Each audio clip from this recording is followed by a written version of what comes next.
ওর এই জায়গায় আমি শোয়ে রেখে গেছি। ও যখন বাইসে আসছিল না, তখন আমি ওর দাম দিই নাই। ওর সাথে ঝগড়া করতাম, এইটা নিয়ে ওইটা নিয়ে বাজতাম। সকালে প্রতিদিন নাস্তা বানাই দিত, একদিন যদি নাস্তা বানাই না দিত ঝগড়া করতাম। এখন আমি প্রতিদিন না খাই অফিসে যাই, আমার কোনো অসুবিধা হয় না। আমার বউ কিছু কইলে আমি রাগ হয়ে যেতাম, এখন আমি রাগ দেখানো না, কারণ কোনো লোক পাই না। আমি এখন একলা থাকতে পারি। আমার পাখিটা নাই এই জায়গায় শুয়ে রয়েছে। ওর নাম ছিল রানী।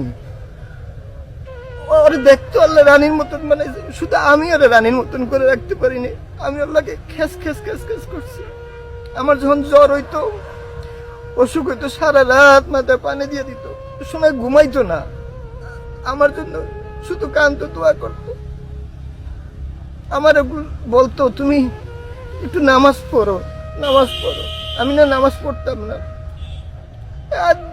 আমি আজকে নামাজ পড়ি, তাও আমি নামাজ পড়ি। আজকে শুক্রবার, আমি শুনছি আল্লাহ শুক্রবার দিন না আসর নামাজের পর দোয়া কবুল করে। তোমার লাগে আমি দোয়া করতে এসেছি। আল্লাহ তুমি আমার রানীটারে, এই যে ফুল বাগান, এটা আমার পাখি কবরস্থান, এখানে শুনেছি। আমি আমি ফুল বাগানের মতন বানাই রাখছি।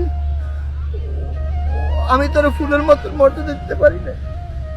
ও যে আমার কি জীবনে কি আছিল আমি না বুঝি নাই। আল্লাহ আমার থেকে নিয়ে গেছে। আমি অফিস থেকে আইলে আমার মোজাটা খুলে দিত। আমি যত রাগ করতাম না, কোনো সময় আমার চোখের দিকে তাকাইয়া কথা কইতো না। আমি অনেক অন্যায় করছি। আজকে তুমি নাই, আমি বুঝতেছি যে তুমি কি আছিলে আমার জীবনে। আল্লাহ তোমার জান্নাতবাসী করুক। আমি তোমার সাথে অন্যায় করলে তুমি মাফ করে দিও। তোমার সাথে ঝগড়া করছি, কত কিছু করছি। আমি শুধু বিনা কারণে তোমার সাথে তোমার আমি শান্তি দিতে পারি না। তুমি